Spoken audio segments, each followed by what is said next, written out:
सोहरावर्दी ने बंगाल में मुस्लिम लीग के कहने पे, क्योंकि वो मुस्लिम लीग का चीफ मिनिस्टर था, जिन्ना के डायरेक्ट एक्शन पर पहला भारत के अंदर डायरेक्ट एक्शन हुआ। 15,000 हिंदुओं को मारा, पुलिस को 2 दिन की छुट्टी दी गई, सड़कों पे, स्टेशनों पे, बस स्टैंड पे हिंदुओं की लाशें पड़ी हुई थी, कोई पूछने वाला नहीं था। लगातार आपके सामने घटनाएं घट रही हैं,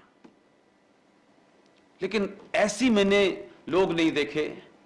कम से कम आपने आस पड़ोस के मुल्कों में गया, मेरा यह समझ में आया नहीं कि हम हार क्यों रहे हैं और ये जीत क्यों रहे हैं यार, हम समाप्त क्यों हो रहे हैं और ये बढ़ क्यों रहे हैं। तो हम अपना आदर्श बताने के लिए बताएंगे, देखा ये हो गया, भूखे हैं, नंगे हैं, फलाना है, ढिमाका है। पाकिस्तान में कोई यतीम खाना नहीं मिला मुझे, भूखे नंगे बच्चे नहीं मिले मुझे। उस समाज ने उनका भी इंतजाम करा हुआ है। वो गलत है, सही है, यह एक अलग इशू है। 100 करोड़ हिंदुओं का देश है, अमीर एक से एक बड़े बड़े धनाढ़ लोग इसमें पड़े हुए हैं, लेकिन उसके बावजूद भी सबसे ज्यादा सनातनियों के बच्चे सड़कों पे, शिक्षा से महरूम, बेरोजगारी में, सब में सबसे आगे हैं। क्योंकि तो सरकार का काम है नौकरी देना। यह हमने नहीं बताया कि सरकार की पूरे देश में अगर सरकारी नौकरी दे भी दे, 100% भी दे दे, तो भी 3 से 3.5 करोड़ से लोग ज्यादा सरकारी नौकरी में नहीं है। और हमने उसके ऑल्टरनेट नहीं ढूंढे कि इसके ऑल्टरनेट क्या हैं। अब हमने एक नया ऑल्टरनेट ढूंढ लिया, क्योंकि उसमें हमारी भूमिका नहीं है, क्योंकि हम अपनी भूमिका तय करेंगे तो यार हमें आराम दे, अपना खलल पड़ेगा उसमें, शाम की किट्टी पार्टी मिस करनी पड़ेगी हमको। खामखा 2 लोगों के सामने हम ऐसी भाषा में बात करेंगे तो कोई इधर मुंह बना के चला जाएगा, कोई उधर मुंह चला जाएगा कि शर्मा जी की बीवी ऐसे बात करती है, वो तो बड़ी कट्टर हैं, वो बड़े बड़े एक्सट्रीमिस्ट हैं, ये तो हिंदूवादी हैं। हम इन शब्दों से डरते हैं, इसलिए किसी बात को कहते नहीं हैं।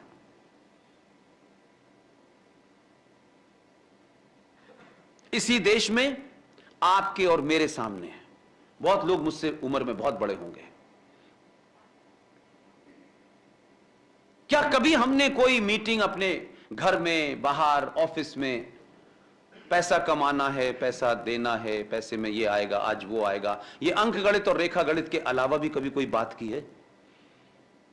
ये जो हम पैसा कमाते हैं, ये जाता कहां है? इस पैसे से जमीन है, मकान है, कार है, सब कुछ खरीद सकते हैं, राष्ट्र नहीं खरीद सकते।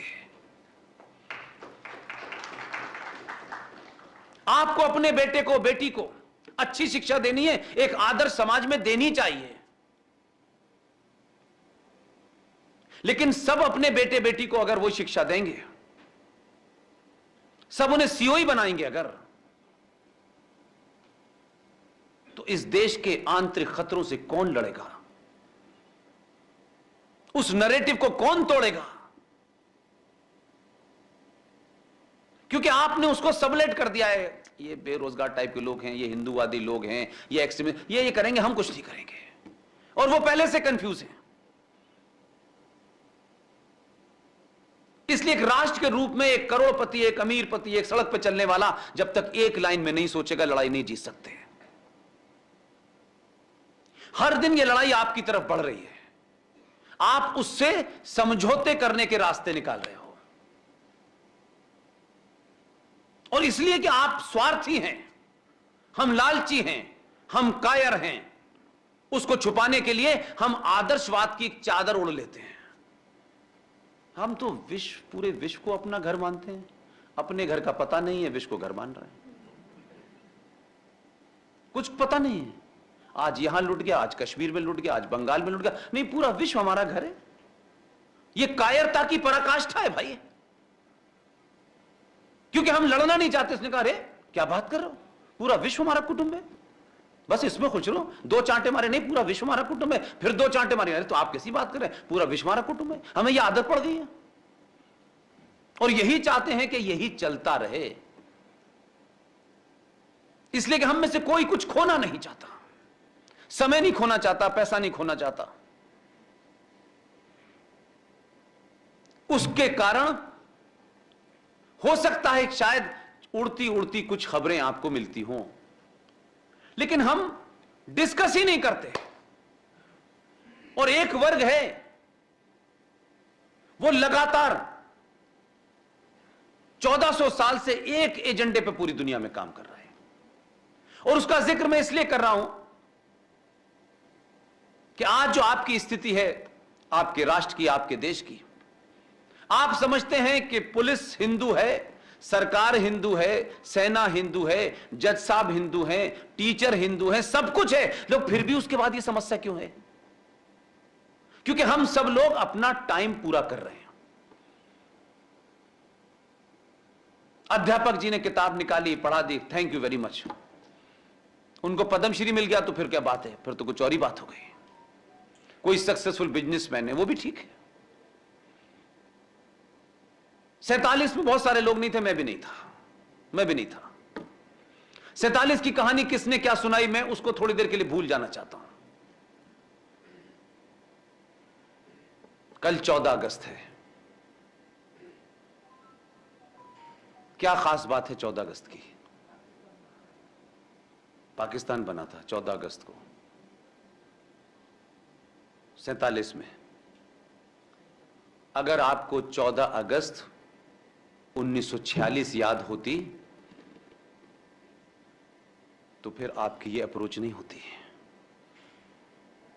जो लोग आज बंगाल में मातम मना रहे हैं, जो आज बंगाल में सरकार को कोस रहे हैं, इन्होंने छोड़ दिया। क्या डंडा लेके खड़ा हो जाए योगी मोदी? समाज की क्या जिम्मेदारी है? समाज तो बोलना भी नहीं चाहता। 14 अगस्त 1946 को उसी बंगाल में शहीद सैयद सोहरावर्दी बंगाल का चीफ मिनिस्टर था। और जब तक मैं बोल रहा हूं आप गूगल कर सकते हैं। सोहरावर्दी ने बंगाल में मुस्लिम लीग के कहने पे, क्योंकि वो मुस्लिम लीग का चीफ मिनिस्टर था, जिन्ना के डायरेक्ट एक्शन पर पहला भारत के अंदर डायरेक्ट एक्शन हुआ। 15,000 हिंदुओं को मारा, पुलिस को 2 दिन की छुट्टी दी गई, सड़कों पे, स्टेशनों पे, बस स्टैंड पे हिंदुओं की लाशें पड़ी हुई थी, कोई पूछने वाला नहीं था। उनके ही नेता कुछ दिल्ली में राउंड टेबल पे डिस्कशन कर रहे थे सत्ता की हस्तांतरण को, कि पाकिस्तान कैसे बनेगा। उन्होंने चारों तरफ वो पोजीशन की कि एक निगोशिएट करेगा, 46 में चुनाव भी होगा और डायरेक्ट एक्शन भी होगा, कि आप पे दबाव बना रहे। इसलिए 46 का इलेक्शन का रिजल्ट आपको नहीं पता, 46 की वो घटना आपको नहीं पता चली, उसके कारण साल भर में पाकिस्तान बन गया। और हम भूल गए, फिर पाकिस्तान बन गया, फिर हम शुरू हो गए, भारत माता की जय, हिंदू मुस्लिम भाई भाई, सारे धर्म बराबर हैं, मजहब नहीं सिखाता आपस में बैर रखना, हिंदी है हम, वतन है हिंदुस्तान। क्या वाह वाह वाह, क्या खूबसूरत है बात। ये सब झूठ क्यों आपने बोला? और हम आज भी बोलते हैं। हमारी समस्या हमारे अंदर है, कोई दूसरा जिम्मेदार नहीं है। अगर आपको नहीं भी बताया था तो आज दुनिया में बड़े सारे लोग आपको बता रहे हैं, और इस संचार क्रांति ने आपके अंदर बहुत सारी चीजें ऐसी पहुंचा दी हैं जो आज से 20 साल पहले मुमकिन नहीं थी। इसलिए राष्ट्र क्या है, देश क्या है, हमें नहीं पता, धर्म क्या है, मजहब क्या है, हमें नहीं पता। इसलिए हमारा यूथ इंटेलेक्चुअली विरोधियों को काउंटर नहीं कर पाता। इसमें कोई हिंदू मुस्लिम की बात नहीं है, इसमें इस बात का ज्यादा जिक्र है कि आपके दुश्मन ने नैरेटिव बनाए, 21 लाख लोगों की लाशों पर यह देश बटा भारत बटा, भारत बना, और हम 47 के बाद से हमने एक झूठा और मक्कारी का नारा लगाया, सारे धर्म बराबर हैं। इस बात में कुछ गलत बात नजर आती है आपको? सारे धर्म बराबर हैं जैसी बात में कोई गलत या अच्छी बात नजर आती है आपको? यही मेरी चिंता है, आपकी खामोशी। अगर बीमारी का इलाज और बीमारी नहीं पता होगी तो इलाज कभी डॉक्टर नहीं कर सकता, आप भी नहीं कर सकते।